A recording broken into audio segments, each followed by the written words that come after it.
प्रिय विद्यार्थियों, इससे पूर्व के व्याख्यान में हम पढ़ रहे थे कि पर्वत शिखर की गुफा से उतर कर के आश्रम में आए हुए महामुनि के द्वारा जब ब्रह्मचारी गणों के गुरु से ये पूछा गया था कि कुटिया से ये आर्त स्वर रोने की आवाज़ किसकी है, ये कौन है, ये कहाँ से आई, कैसे आई, इस प्रकार के प्रश्न जब उन्होंने उनके सामने रखे तो उस कन्या के बारे में वर्णन करते हुए ब्रह्मचारी गुरु ने सारी स्थिति महामुनि को बताई। उसके बाद ब्रह्मचारी गुरु के द्वारा उस कन्या के बारे में जो आगे वर्णन किया गया उसी के बारे में हम आज पढ़ेंगे। और इस गद्य में कवि के द्वारा ये बताया गया कि जब महामुनि के द्वारा इस प्रकार के प्रश्न ब्रह्मचारी गुरु के सामने किए गए तो उन दोनों की आपस में जो वार्तालाप हुई, उस वार्तालाप के प्रारंभ होने से पहले ही कुटिया से उस कन्या के रोने की आवाज़ आई और उस कन्या के बारे में जो प्रश्न महामुनि ने किए उसी का प्रति उत्तर देते हुए यहाँ पर इस गद्य में ब्रह्मचारी गणों के गुरु के द्वारा महामुनि से कहा गया कि हे महामुनि, ये कन्या यहाँ पर किस प्रकार से आई, कैसे आई, क्यों आई, तो इसके बारे में उन्होंने ये कहा था कि इसके करुण क्रंदन को सुनकर के मेरे हृदय में भी उसे जानने की जिज्ञासा पैदा हुई और उसी को ज्ञात करने के लिए मैंने अपने छात्रों को आदेश दिया। कुछ समय पश्चात एक छात्र अपनी गोद में इस कन्या को लेकर के यहाँ आया। ये बहुत डरी हुई थी, भय के कारण काँप रही थी और उसके शारीरिक स्वरूप का वर्णन करते हुए उन्होंने उसके बारे में सब कुछ बताया। और उसके बाद महामुनि से कहा कि हमने इसे खूब समझाने की चेष्टा की, वो किस प्रकार से कि अत कन्या के माँ भेषी पुत्री त्वां मातु समीपे प्रापिष्यामः दोहित खेदम मावह भगवती भुंक्स्वः किंचित पिबपयः एते तव भ्रातरः यत् कथिष्यसि तदेव करिष्यामः माँ स्म रोदने प्राणान् संशय पदवीम् आरोपय माँ स्म कोमलम इदं शरीरम कोपज्वाला अवलीडः कार्षि इति शस्त्रधा बोधनेन कथमपि संबुद्धया किंचित दुग्धम पीतवती। और हे महामुनि, अथ इसके बाद कन्या के माँ भेषी पुत्री, बेटी डरो मत, हे पुत्री त्वां मातु समीपे प्रपिष्यामः, हम तुम्हें तुम्हारी माँ के पास पहुँचा देंगे। दोहितः, हे बेटी खेदम मावह, तुम दुखी मत हो। हे बेटी तुम दुखी मत हो। भुक्ष्वः किंचित, थोड़ा बहुत कुछ खा लो। पिबपयः, थोड़ा दूध पी लो। एते तव भ्रातरा, ये सारे तुम्हारे भाई हैं। और यत् कथिष्यसि, और आप जो कहेंगी, तदेव करिष्यामः, ये वही करेंगे। आप इनसे जो कहोगी ये वही करेंगे, क्योंकि ये सब तुम्हारे भाई हैं, इसलिए डरो मत। माँ स्म रोदनई प्राणान संशय पदवीम आरोपय, रोदनई और रो रो करके प्राणान अपने प्राणों को संशय में मत डालो, संदेह में मत डालो। माँ स्म कोमलम इदम शरीरम, और इस कोमल शरीर को कोप ज्वाला अवलीडमकार सी शोक की अग्नि की लपटों में मत झुलसाओ। इति और इस प्रकार से सहस्त्रदा हजारों तरह से बोधनेन समझाने पर कथमपि किसी प्रकार से संबुद्धया आश्वस्त होकर के किंचित दुग्धम पीतवती, इसने कुछ दूध पिया। इस तरह से हजारों प्रकार से हमारे समझाने पर बुझाने पर किसी भी प्रकार से इसने आश्वस्त होकर के कुछ दूध पिया। और ततश्च मया क्रोड़े उपवेश्य बालिके कथय क्वते पितरौ कथम एतत् अस्मिन् आश्रम प्रान्ते सम आयातः किम ते कष्टम कथम रोदि किम वाञ्छसि किम कुर्मः इति पृष्टा मुग्धतया अपरिकलित वाक्पाटवा भयेन शिथिलवचन विन्यासा लज्जाया अतिमंदस्वरा शोकेन रुद्धकंठा चकितचकितयु कथमपि अबोधय अस्मान् यत् एषा अस्मिन् अदीयस्यैव ग्रामे वसतः कस्यापि ब्राह्मणस्य तनया अस्ति। अर्थात ततस्य इसके पश्चात मया क्रोड़े उपवेश्य, मैंने उसे गोद में उठा करके उससे पूछा, बालिके हे बेटी कथय बताओ क्वते पितरौ, तुम्हारे माता पिता कहाँ रहते हैं।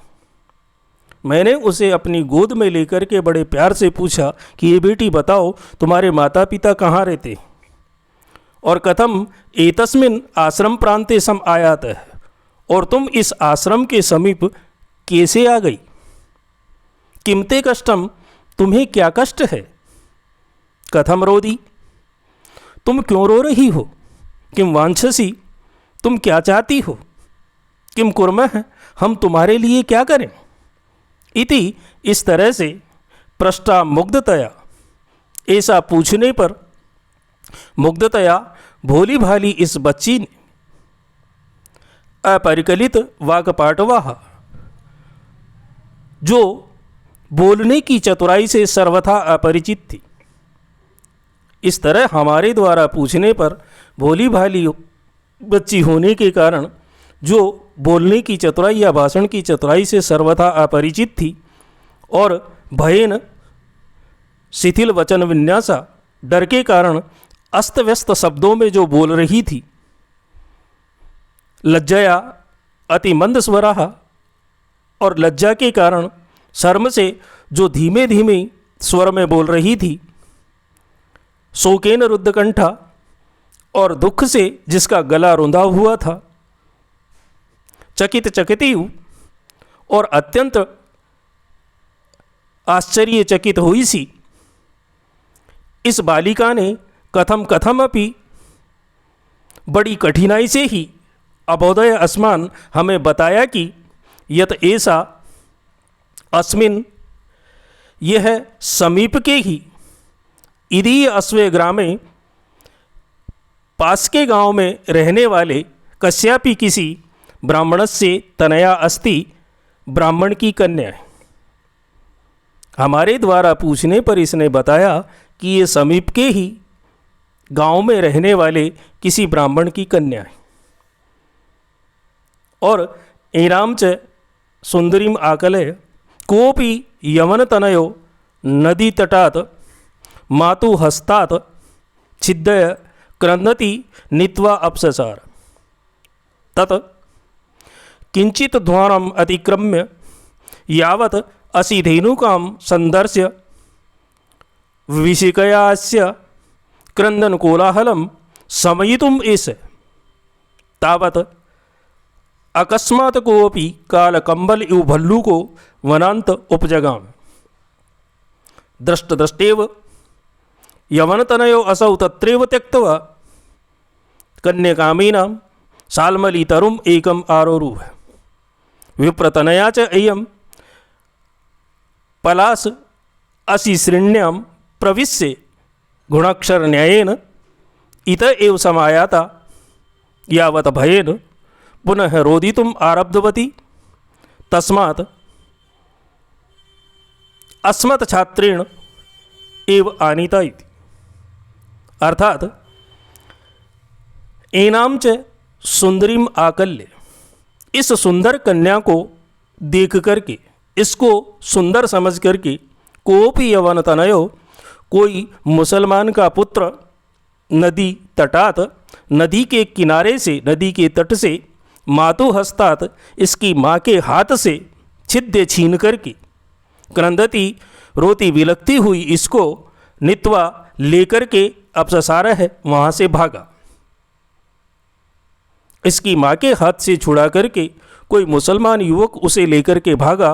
और ततः इसके पश्चात किंचित ध्वानम अतिक्रम में, कुछ अध्वानम अतिक्रम में रास्ता पार करके, यानी कुछ दूरी पर जा करके, यावत जैसे ही उसने असिधेनु का संदर से उसे छुरा दिखा करके, विभीषकया अस्या, डरा करके इसके क्रंदन कोलाहलम, रोने के शब्द को, रोने की आवाज़ को समेतुम ऐसा है शांत करवाना चाहा कि तावत उसी समय अकस्मात अचानक कोपी कोई काल कंबल इव, जो काले कंबल के समान अत्यधिक काला था, ऐसा भल्लुक है, ऐसा कोई भालू वनांत जंगल के किनारे से उपजगा में है उधर की तरफ आ निकला।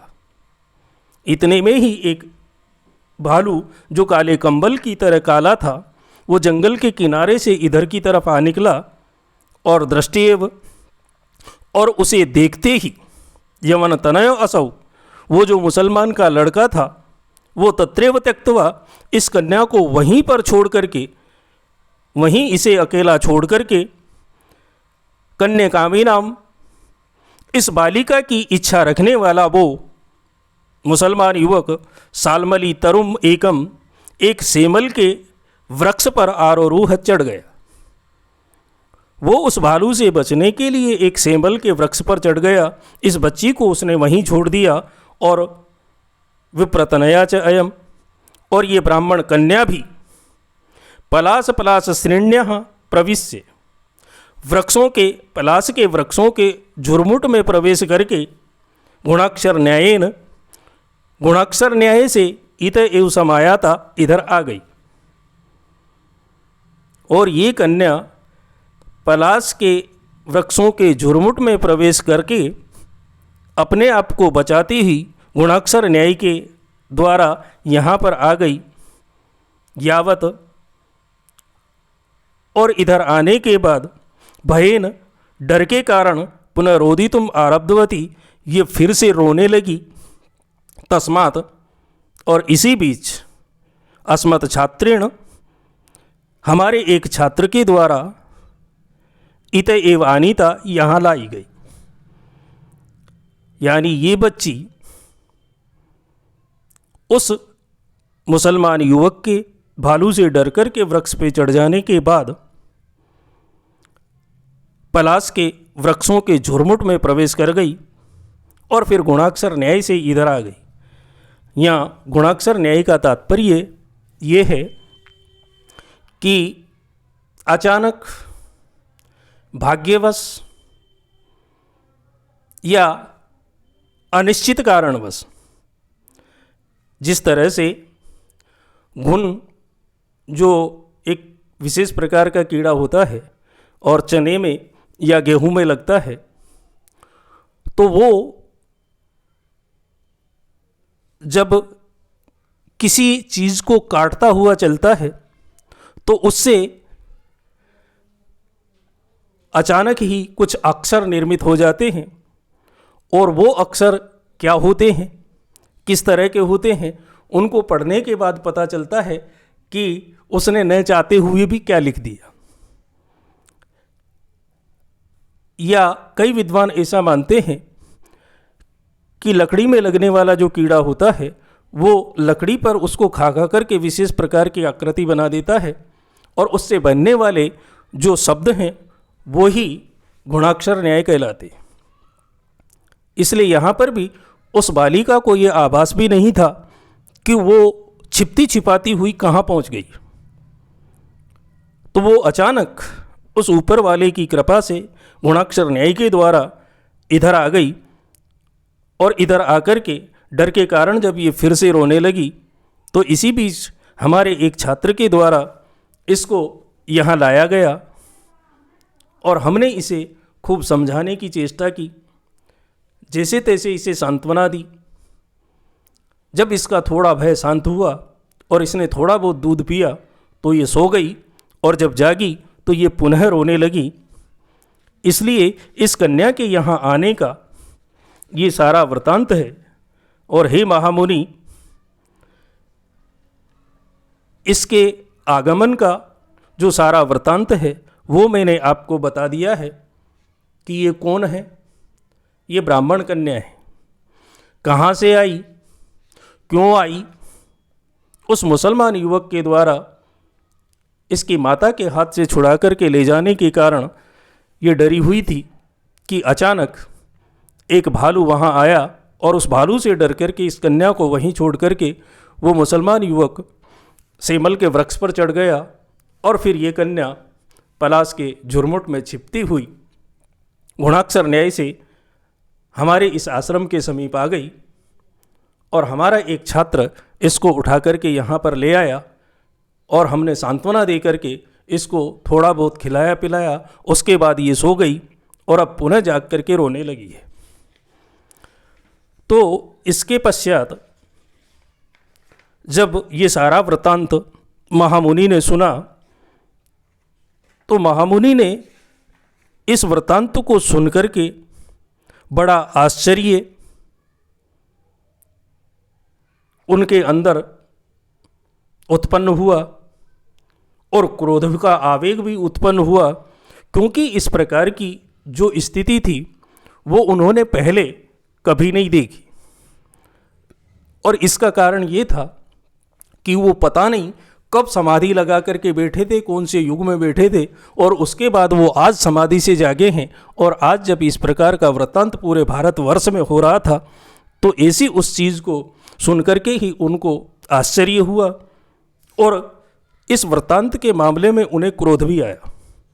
इसके बाद क्या हुआ, महामुनि की प्रतिक्रिया क्या रही, उसी के बारे में हम अगले गद्य में पढ़ेंगे। तब तक के लिए शुभमस्तु। अगले व्याख्यान में हम आपसे फिर मिलेंगे और महामुनि के द्वारा जो प्रतिक्रिया इस सारे वृत्तांत को सुनने के बाद की गई उसके बारे में अध्ययन करेंगे।